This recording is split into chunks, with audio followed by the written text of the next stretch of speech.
¿Qué tal, peloteras? ¿Qué tal, peloteros? Os voy a hacer como si fuera la introducción de un chiste y ya vamos al lío. Van tres italianos, dos ingleses, un alemán, un portugués y un español. Y gana el de en medio. No, no es un chiste, son los cuartos de final de la Copa de Europa. Son los 8 aspirantes que quedan en liza para intentar suceder al Real de Madrid como campeones de Europa o perpetuarse en el trono, que es lo que intentará el club merengue.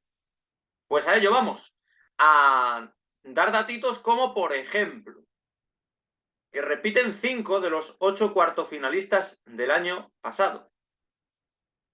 Repiten, a ver si me acuerdo de memoria, que a mí ya sabéis que me gusta poco apuntar las cosas de fútbol. Otras sí. Repiten el Bayern de Múnich, el Benfica, el Chelsea, el Manchester City y el Real de Madrid, por supuesto. Cambian 3 respecto a la temporada pasada, donde no había ningún italiano, sino que figuraban el Atlético de Madrid, el Villarreal Club de Fútbol y el Liverpool Fútbol Club.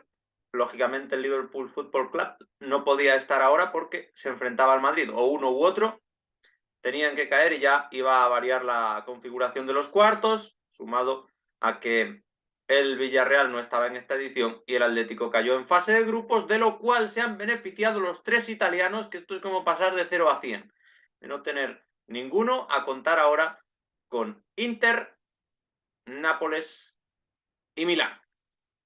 2 equipos de Milán, por primera vez en más de una década, en la misma ronda, y a falta de conocer el sorteo, quiero dar porcentajes. Lo ha hecho Julio Maldonado Maldini. Yo no voy a ser menos. Yo no voy a cambiar un ápice lo que iba a decir antes de ver el vídeo de Maldini, que confieso que lo he visto. Porque yo ya tenía todo pensado y las teorías de fútbol son válidas porque todas acaban cayendo por el propio peso del balompié, pero todas sobre el papel son factibles y tienen sentido. Debo decir, antes, que me quiero autoevaluar y me pongo en la calificación de pronósticos de octavos de final un 6,25. Con esto os quiero decir que no soy un hacha pronosticando ni nada por el estilo, porque entre otras cosas, si lo fuera, quizás no estaría haciendo este vídeo, me lo guardaría para mí. O quizás le sacaría mucha más rentabilidad en caso de acertar.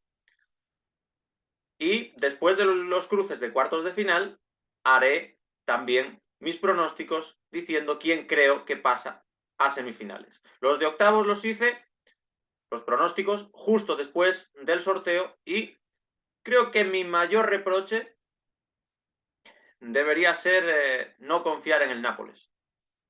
Creí que el Eintracht tendría alguna opción de repetir su transcurso triunfal en eliminatorias europeas rumbo a la victoria en la pasada Europa League. Pensaba que el Nápoles no llevaría tanta ventaja en Serie A y que en algún momento de la temporada perdería fuelle o simplemente se centraría en la competición doméstica al estilo de lo que le puede ocurrir al Arsenal con la Premier League, porque no me explico yo muy bien que el Arsenal fuera incapaz de ganar en la ida al Sporting de Portugal en los octavos de la segunda competición de clubes a nivel europeo. El caso es que el mayor reproche fue lo del Nápoles a nivel personal y en 2 eliminatorias igualadas también pinché.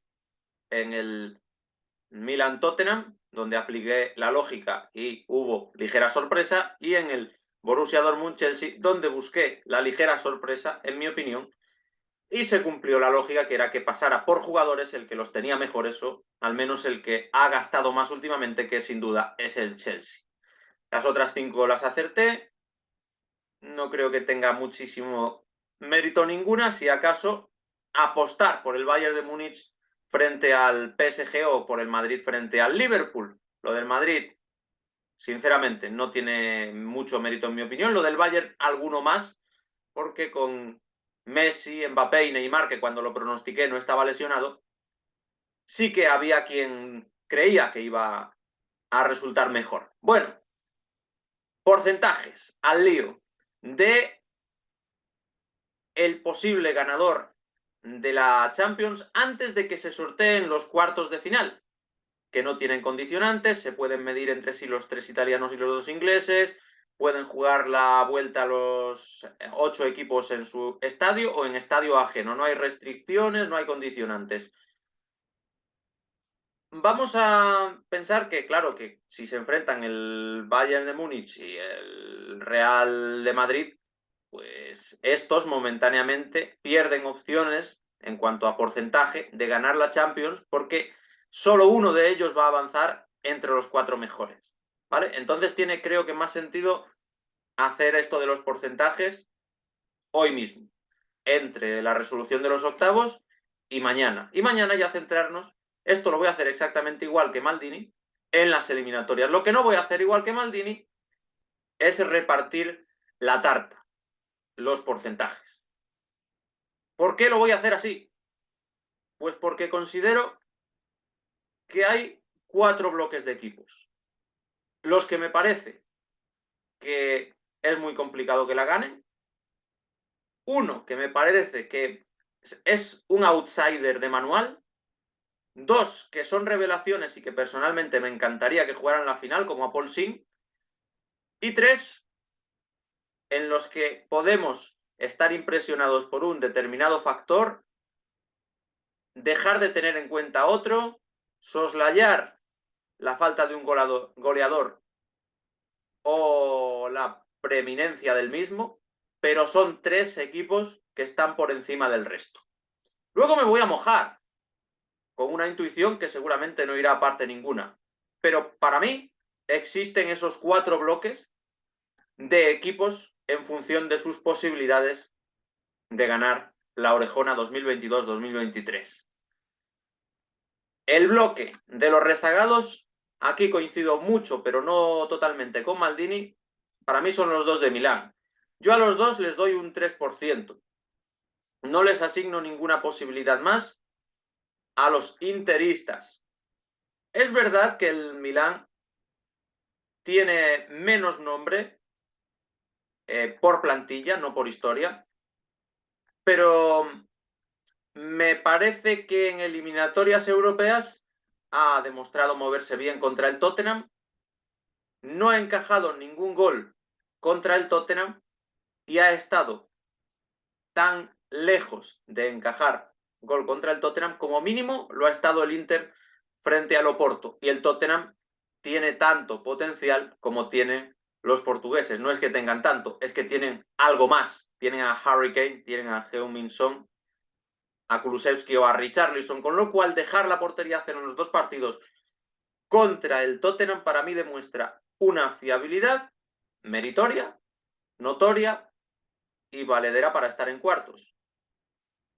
También valedera para estar a la altura de un Inter de Milán rácano, que ha ganado por exactamente el mismo margen al Oporto de lo que ha ganado el Milan al Tottenham. Ya sé que el fútbol no son matemáticas, pero a mí el Inter, que perdió la liga del año pasado contra el AC Milan, no me ha demostrado estar por delante, pese a tener arriba a Romelu Lukaku, a Lautaro y a todo lo que queráis, porque si el Inter tiene esto, el Milan tiene a Rafael Leao o a Olivier Giroud, que puede ser tosco, pero también es capaz de marcar diferencias en ciertos contextos.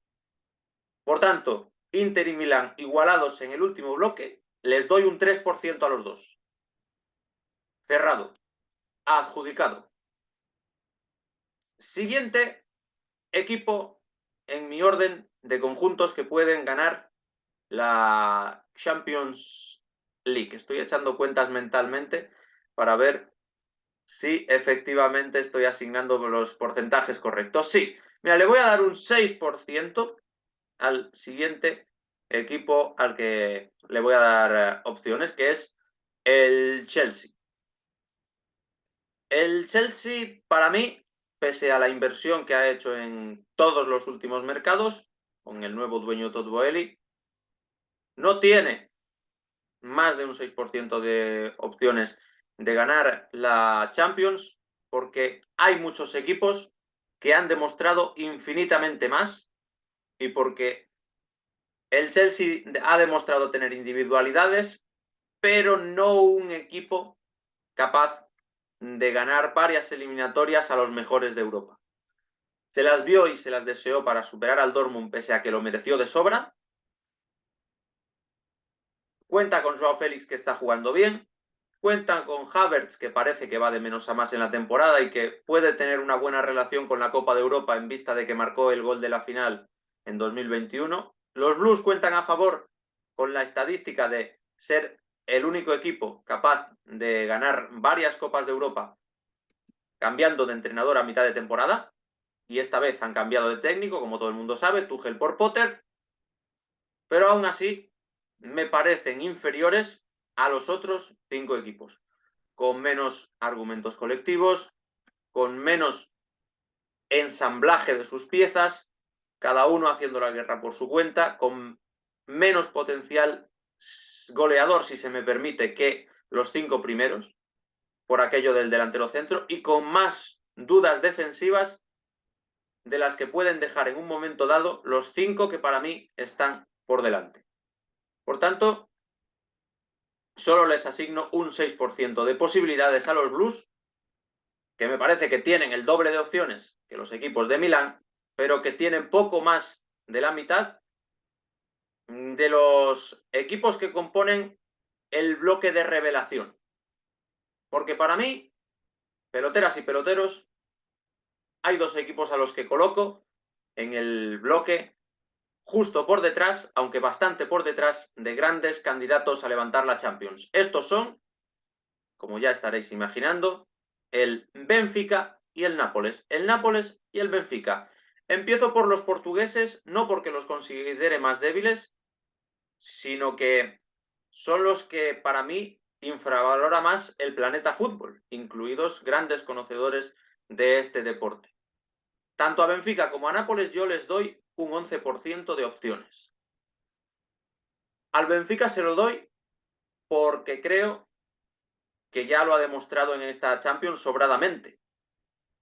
Ha eliminado a las Brujas en octavos sin ninguna contemplación. Ha ganado en fase de grupos a la Juventus en los 2 campos y ha conseguido quedar por delante en base a marcar un chorro de goles del PSG. Sí, del PSG. Con lo cual yo no le puedo dar a un equipo que en fase de grupos no pierde ningún partido contra PSG y Juventus y queda primero, no le puedo dar a este equipo menos opciones que al Nápoles. De hecho, el Nápoles ha perdido un partido en Champions, en Anfield, y el Benfica no ha perdido ninguno. El Benfica solo ha perdido contra el Braga, eliminado de la Copa, y contra el propio Braga en Liga Portuguesa. Ha empatado varios partidos, también en Copa de Europa. Pero creo que se está pasando por alto el enorme impacto a nivel internacional, no solo de Gonzalo Ramos, sino de Rafa Silva y de Joao Mario. A nivel defensivo, equipo muy solvente el de Roger Smith, con Otamendi, que será una baja sensible en el partido de ida de cuartos, con el joven Antonio Silva y con un lateral izquierdo del que no se habla y del que incluso Maldini no ha hablado para la selección española y la lista de la Fuente, que es Alex Grimaldo. Para mí, tiene que ir Alex Grimaldo a la lista de Luis de la Fuente de mañana viernes y pelearse la otra plaza entre Valde y Javi Galán. Para mí, Valde y Grimaldo deben ir, pero vaya, eso ya es harina de otro costal. Grimaldo está por delante de todos los laterales izquierdos españoles del momento. A día 16 de marzo, justo antes de que se sorteen los cuartos de final de la Champions. Centro del campo puede haber perdido algo con Enzo Fernández, indiscutiblemente ha perdido algo, pero con la aportación, con el trabajo de Florentino Isiquiño y con la aportación ofensiva de Joao Mario, de Rafa Silva y de David Neres, junto a Gonzalo Ramos. David Neres a veces se alterna con Gonzalo Guedes. El Benfica está con un 11%, igual que un Nápoles, al que desmenuzaré menos porque ya está más desmenuzado por los expertos en fútbol internacional.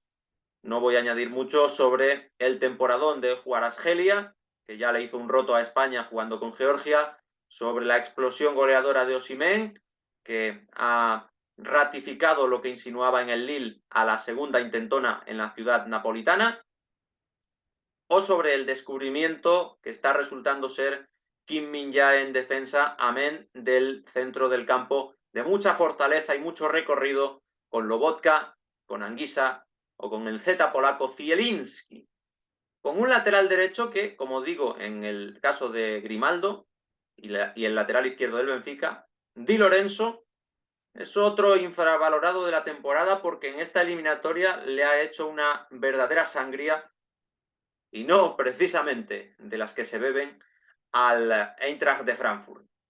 11% para Benfica y Nápoles en el segundo bloque de candidatos, de máximos candidatos a ganar la Champions League. Y luego con un 22% están los que quedan. Es decir, tienen casi 2/3 entre los tres de quedarse la Copa de Europa a final de temporada. El Real de Madrid, el Manchester City y el Bayern de Múnich. No vamos a descubrir al Real de Madrid en Copa de Europa. De hecho, creo que el mayor rival del Madrid en Champions son ellos mismos. Puedes pensar que Haaland los puede destrozar. Puedes creer que el Bayern de Múnich puede convertirse, después de varios intentos fallidos, en otra vez su bestia negra. Pero la realidad es que el Madrid en Champions compite contra sí mismo. Son 14 orejonas y las que estarán por venir, supongo, y registros que solo están al alcance de los blancos y que en cuanto pierdan, aunque pierdan incluso en la final, se llevarán una decepción. Una decepción que tardará días, semanas, meses en cicatrizar, a unos niveles muy superiores a los que le puede resultar una derrota a cualquiera de los otros 7 equipos. Por lo tanto, para mí el Madrid compite contra sí mismo, es el vigente campeón en temporadas en las que llega o llegaba igual o bastante peor que esta, ha ganado la Champions. Yo, ¿qué queréis que os diga? No le puedo dar menos opciones que al que más al Madrid de ganar la Champions. No se las puedo dar. No le puedo dar menos opciones tampoco al Manchester City, sobre todo por Haaland. Para mí, el Manchester City en temporadas anteriores nunca ha sido un equipo creíble, con color de campeón, con olor de triunfador en la Copa de Europa, y se ha acabado demostrando. Deja dudas en defensa. Tiene un portero cantadorcillo por soleares. Tiene un centro del campo que quizás sea demasiado intermitente, con Rodri que está creciendo mucho, pero que pierde algún balón tonto, con De Bruyne, que incluso ha sido varias veces suplente últimamente. Pero, peloteras y peloteros, está Haaland. Yo creo en Haaland como campeón de Copa de Europa. No creo en el Manchester City, pero es que en el Manchester City juega Erling Braut Haaland. Por lo tanto, no puede tener menos opciones que el Madrid y tampoco puede tener para mí menos opciones, por lo tanto configura el primer bloque, el Bayern de Múnich. El Bayern de Múnich le doy también un 22% y os preguntaréis, no tiene un delantero centro como tiene el Manchester City a Erling Braut Haaland. Últimamente no ha ganado la Copa de Europa, ya, pero es el Bayern. Es un equipo con solera. Esto de la historia es importante también. El Manchester City nunca ha ganado la Copa de Europa. El Nápoles es la primera vez que está en cuartos. Por eso, por ejemplo, sitúa al Benfica también en el mismo bloque que al Nápoles. Porque el Benfica el año pasado, que se caía a cachos, que tenía un entrenador interino, llegó a cuartos de final de Copa de Europa. Porque tiene 2 orejonas. El Bayern de Múnich tiene una historia en esta competición. Y no voy a basarme en Canal Historia para argumentar que el Bayern de Múnich sea uno de mis 3 favoritos. Pero es un factor más. Otro factor importante y que la gente a menudo olvida es que ha ganado los 8 partidos. de la Champions. Ha encajado 2 miserables goles contra el Viktoria Pilsen. Que en Bundesliga deja muchas lagunas atrás y el propio último equipo al que se enfrentó le metió 3 goles. Sí, es cierto. Ganó 5-3 aquel partido. Que Sommer está dejando poquitas puertas a cero en la liga, lo que queráis, si es que es cierto. Pero me pongo a recitar jugadores ofensivos. Sané, Gnabry, Mané, Choupo-Moting, Musiala, Müller, Davis y Cancelo. Son como 9 jugadores capaces de marcar goles. Ninguno va a meterlos todos de cuartos en adelante como ocurría en la época de Lewandowski cuando ganaron en 2020. Pero el caudal ofensivo es indiscutible.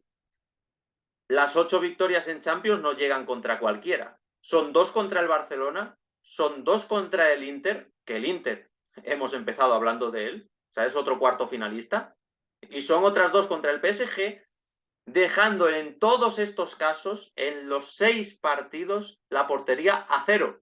Quiero decir que hay un claro cambio de chip entre la manera de afrontar los partidos del Bayern en Champions y del Bayern en Bundesliga. Aquí saben que no se pueden permitir más alegrías de la cuenta. Aquí no pinchan, como en Bundesliga, donde le sacan pocos puntos al segundo clasificado porque se dejan ir.